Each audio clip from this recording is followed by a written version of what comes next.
After my twin sister's death, my mom starved and drugged me to replace her. When a live stream caught me flashing a note saying I'm Emma, people finally started asking questions. Then I found hidden memos and a burned birth certificate, and her light crumbled publicly. Subscribe so you don't miss what's next. Last month, Meredith Caldwell was dragged out in cuffs. Her tear-streaked face caught on every local news station. My mother, the woman who made me live as my dead sister, finally faced justice. For years, she orchestrated my transformation into Lily, complete with starvation, manipulation, and sedatives, but her mask slipped when a live stream caught me flashing a desperate message: this is Emma, not Lily. 2 months before Lily died, we were in our bedroom, her braiding my hair while humming. She whispered how Mom had started weighing her after every meal.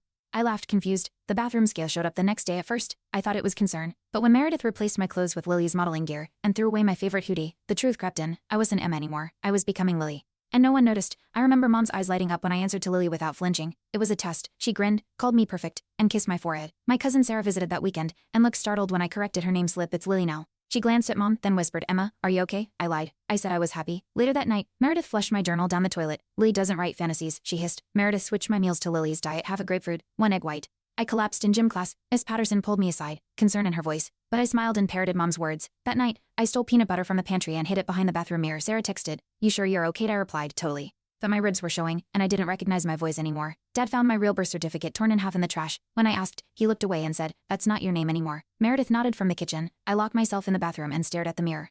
Emma, I whispered. Emma Caldwell. My reflection didn't blink. I started recording voice memos and hiding them in Lily's old phone, praying someone would find them if I didn't make it out. Dr. Morrison upped my dosage again for anxiety, he claimed. My fingers trembled constantly. Jess, Lily's old friend, visited and brought me Lily's modeling magazine. You look so much like her now, she smiled. I forced a laugh. That night, I vomited up the pills into a sock and buried it behind the shed. Sarah messaged, say pineapple if you need help. I didn't respond, but I started saying it in my sleep. Mrs. Chen next door slipped me a sandwich one morning, whispering, you're not her, honey. My hands shook as I ate it in the garage, hiding from Mom. That day, Meredith made me re-record Lily's voicemail greeting 20 times until I cried. Dad handed me a new phone locked, monitored. I pressed it to my chest that night and whispered, Emma's still here. It was barely a whisper, but it was the first fight back. Meredith dragged me to a modeling agency photo shoot. The stylist looked puzzled, flipping through Lily's old portfolio. Didn't she pass away? She whispered. Meredith forced a laugh. I excused myself and locked myself in the bathroom. Shaking, I filmed a selfie video. My name is Emma Caldwell. I'm alive. I mailed it to Sarah through the agency's Wi-Fi. My heart pounded. It was the most dangerous thing I'd ever done. That night, Meredith caught me in the garage with Lily's phone. Her face contorted. Less mother, more monster. She slapped it from my hand and screamed, you're Lily. Dad grabbed my arm, yanking me inside. I locked myself in the laundry room, breathing hard.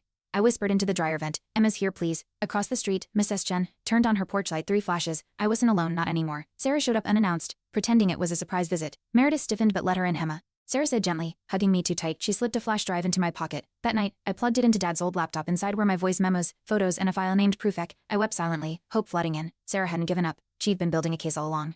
Meredith tried to drag me to Dr. Morrison's clinic for adjustment. I pretended to go limp, then bolted at a red light. I sprinted barefoot down the block to Jess's place. She opened the door and froze. I need to be Emma. I panted. She nodded, letting me in. We went live on her TikTok, me clutching the phone. My name is Emma Caldwell. My parents erased me. The world started listening. The police came, but not for Meredith. They claimed Jess kidnapped me. You're listed as Lily Caldwell, one officer said. Jess yelled, she's Emma. Look at the live street. I screamed my real name, but they cuffed Jess. Meredith arrived smug and told them she had custody. That night, locked back in my room, I bit my lip until it bled. They almost erased me again, but Jess' video had already gone viral. Strangers were asking questions. Miss Patterson called the school board and resigned. She showed up at my house with a duffel bag. You're coming with me, she said firmly. Meredith screamed, but Miss Patterson shoved legal papers in her face. You lied to the state.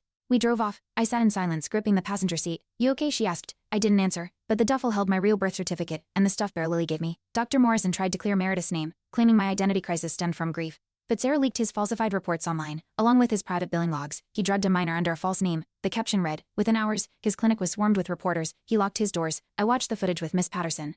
Breath held, she turned to me. This is your story now, Emma. You choose the ending. Dad showed up at Miss Patterson's house, pale and shaking. He dropped to his knees, clutching a photo of me as a toddler labeled Emma. She made me believe Lily could come back. He sobbed. I stared at him, unsure if it was guilt or fear. Miss Patterson called the cops. I turned away as he begged for forgiveness. That night, I held the photo tight. I wasn't invisible anymore. Someone finally saw Emma. Meredith tried one last move. She claimed I was dangerous and needed psychiatric hold. But a local journalist contacted me. She'd seen the live stream. Can I tell your story? She asked. We met in a coffee shop. Jess and Sarah beside me. I handed over the flash drive. Tell them everything. That week, my story headlined across 3 states. Teen forced to live as dead sister. Meredith's world started crumbling, brick by cruel brick. Mrs. Chen went public too. She told reporters about the porch lights, the whispers, the night she heard screaming. I shouldn't have called sooner, she cried. Others followed. Old teachers, neighbors, even Lily's drama coach. Emma was always different, he said. Their words painted a picture too real to ignore. Meredith's lawyer quit. I watched the news, tears on my cheeks. Every voice felt like a stitch in the torn fabric of who I was. The court ordered a psychological evaluation finally.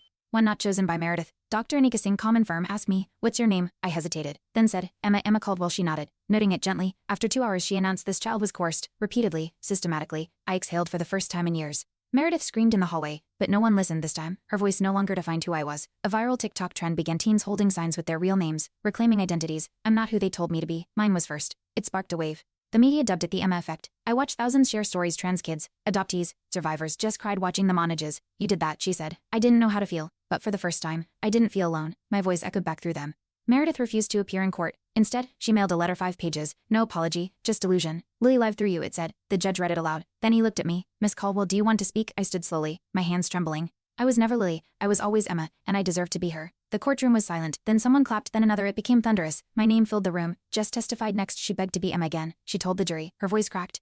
That's all she ever wanted. The prosecutor showed photos, my bruises, the stripped bedroom, the locked doors. Sarah whispered, "You're almost free." I stared at the defendant's chair, empty. Meredith hadn't shown, but her absence said more than any defense could.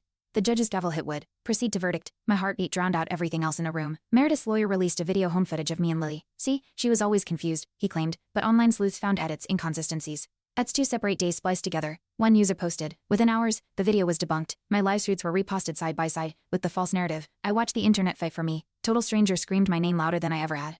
I didn't need to shout anymore, they were doing it for me. Miss Patterson's house became my haven. We painted the spare room together, lavender walls, real bedsheets, no cameras, she promised. One night I asked her, "Why did you believe me?" She smiled, brushing paint from my nose. "Because I saw you, not Lily, you." I cried into her shoulder. My name hung on the bedroom door in glitter letters, Emma. It wasn't just a label, it was armor. Finally visible to everyone who walked in. Jess started a GoFundMe titled "Let Emma Be Emma" in 2 days. It passed $20,000. People left messages, "You saved me. I see you." Sarah printed every one and pinned them on a corkboard above my desk. I'd wake up to them, read them like prayers. When a girl messaged, "They did this to me too," I replied. For the first time, I wasn't a victim. I was a lifeline for others. The trial reached closing statements. The prosecutor's voice was clear. This wasn't parenting. This was erasure. I sat between Sarah and Miss Patterson, clutching the stuffed bear Lily gave me. Outside, protesters held signs, "Believe Emma."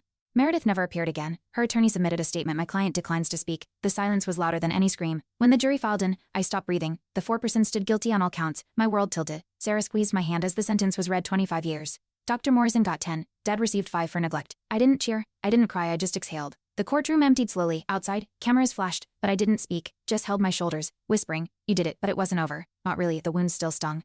But now I got to choose how they healed, and I would heal on my terms, not theirs. I visited Lily's grave for the first time alone. The tombstone read her name, but I brought flowers for both of us. "You were real," I whispered, "but so am I." I left the stuffed bear by her name. Not to say goodbye, but to say we were never the same, and I didn't have to be her anymore. I walked away that day not as Lily's replacement, but as Emma Caldwell, unbroken, unashamed, undeniably alive. Every morning, I say my name out loud, Emma Caldwell, as I brush my teeth.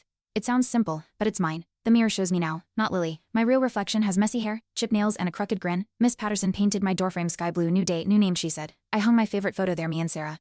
Mid-laugh, I don't flinch anymore. I stand tall, toothbrush in hand, claiming space that's always been mine. At a support group, I shared my story aloud. My voice shook, but I didn't stop. A girl across from me cried. "They made me be my cousin," she whispered. I reached for her hand. "You're not alone." The group lit candles afterward. I lit mine for Lily and for the version of me that almost disappeared. When I left, someone had written on the whiteboard, "Be who they tried to erase." I smiled. I already was. I joined a community center art class.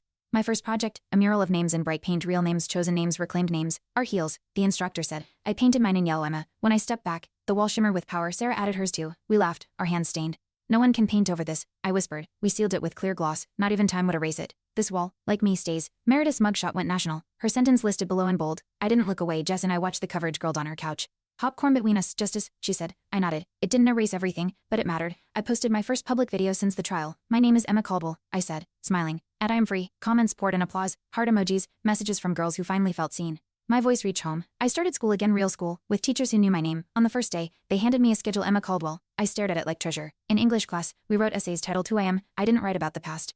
I wrote about painting walls, sharing stories, and learning to laugh again. The teacher cried reading mine. "Welcome home," she whispered. I walked home that day not as someone's shadow, but myself. On the anniversary of my escape, we held a candlelight gathering at the community center. Jess sang as Sarah read my old journal entries, ones I thought were lost. Miss Patterson hugged me tightly. "You made it, Emma." We lit candles for every kid still fighting to be seen. I held mine high. "This isn't just my story," I said. "It's a warning and a promise." They cheered. That night, Emma Caldwell didn't just survive, she led. Thanks for watching. Hit subscribe to check out more stories on my channel.